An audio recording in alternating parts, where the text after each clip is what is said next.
दोस्तों, अगर मैं आपसे एक प्रश्न पूछूं कि मानव होने का क्या अर्थ है, तो इसका जवाब क्या होगा? देखिए, मानव होने का अर्थ है मानवता का होना, और मानवता मुख्यतः करुणा और प्रेम, इन्हीं दोनों चीज़ों से मिलकर बनती है।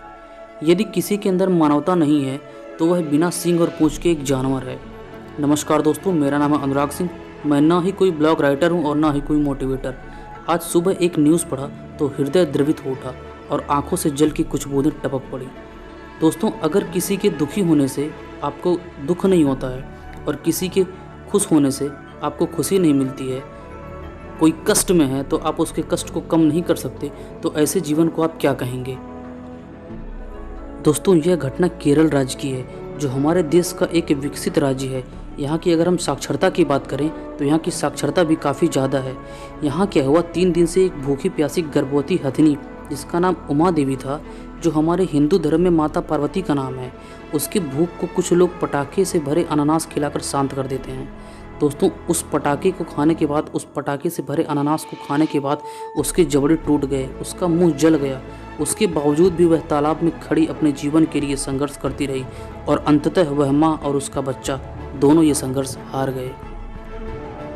दोस्तों, हमारे देश में महिलाओं और छोटी बच्चियों के साथ होने वाले अमानवीय कृत्य कम नहीं थे कि अब जानवरों के साथ ऐसी घटनाएं घटने लगी हैं। देखिए, जिस देश में हमारी माताएं बहनें पीपल के वृक्ष को शनि देव मानकर पूजा करती हैं, जिस देश में विषधर सर्प को दूध पिलाया जाता है और बंदर को हनुमान जी मान के पूजा जाता है, जहाँ पर हाथी को साक्षात गणेश जी मान के पूजा जाता है, वहाँ पे एक गर्भवती हथिनी के साथ ऐसी अमानवीय घटना को आप क्या कहेंगे?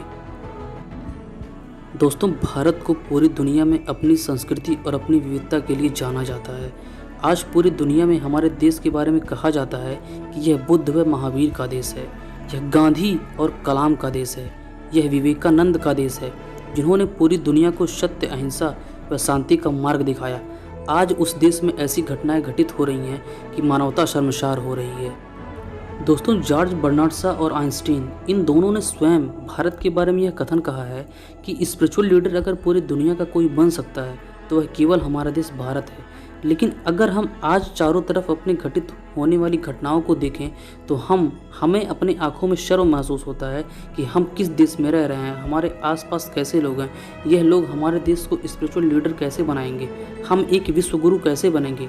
देखिए, विश्व गुरु बनना एक बहुत बड़ा प्रश्न है, लेकिन अगर हमारे देश में ऐसी घटनाएं घटित होती रहीं तो हम स्पिरिचुअल लीडर भी नहीं बन पाएंगे। दोस्तों, आप लोगों से एक घटना शेयर कर रहा हूँ। बाबा एकेश्वर नाथ, जो प्रयाग से जल भर के प्रयाग के गंगा जल को लेके रामेश्वर चढ़ाने के लिए चले गए। अब आप देखिए कि प्रयागराज से रामेश्वर की दूरी कितनी है। जब वो रामेश्वर पहुंचे तो मंदिर के बाहर उन्हें एक प्यासा गधा मिला। उन्होंने सोचा कि मैं यह पानी गधे को पिलाऊं या मंदिर के अंदर लेके जाऊं। यह उनके लिए एक बहुत ही बड़ा प्रश्न था, उनके लिए धर्म संकट का प्रश्न बन गया।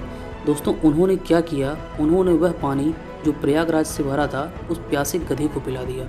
उस प्यासे गधे को पानी पिलाना उन्होंने अपना धर्म समझा। तो यह होती है मानवता।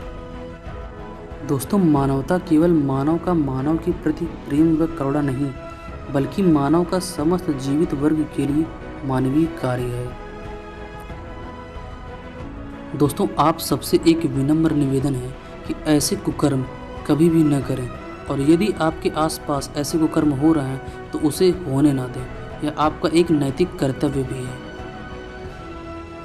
दोस्तों, यह जरूरी नहीं है कि पाश्चात्य शिक्षा के चलते हम अपनी संस्कृति और अपने मूल्यों को भूल जाएं।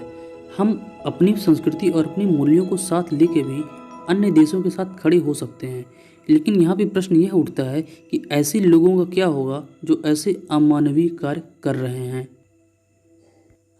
देखिए, मुझे नहीं पता कि यह वीडियो आपको कैसा लगेगा, अच्छा लगेगा या बुरा लगेगा। मैं यह नहीं कहूँगा कि आप इसे लाइक करिए, पर यदि हो सके तो इसे शेयर ज़रूर करिए। धन्यवाद।